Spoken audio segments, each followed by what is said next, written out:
Mutton biryani பண்ணலாங்களா? அதுக்கு இஞ்சி, பூண்டு, பச்சை மிளகா, புதினா, பட்டை, லவங்கம் அதெல்லாம் போட்டு அரைச்சி எடுத்துக்கோங்க.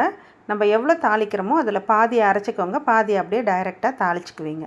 குக்கர் வச்சு எண்ணெய் விட்டு நெய் ஊற்றி அது சூடு ஏறின உடனே பட்டை, லவங்கம், பிரிஞ்சி இலையை போட்டு தாளிச்சிட்டு அதில் வெங்காயம் போட்டு நல்லா வதங்கினதுக்கப்புறமா அதுலேயே இந்த அரைச்சி வச்ச மசாலா, அதுக்கப்புறம் தக்காளி, மட்டனு, புதினா இதெல்லாம் போட்டு மிளகாத்தூள், உப்பு எல்லாம் போட்டு நல்லா கலரிடுங்க. 1 டம்ளர் அரிசிக்கு 2 டம்ளர் தண்ணி ஊற்றுவோம் இல்லைங்களா? அந்த 2 டம்ளர் தண்ணியை ஊற்றி இந்த கறியை வேக வச்சுடுங்க. அரிசி அதுக்குள்ளே கழுவி தண்ணி இல்லாமல் ஊற வைங்க. கொஞ்சமாக ஊற்றி ஒரு 1/4 டம்ளர் ஊற்றி அது நல்லா இழுத்துக்கும்.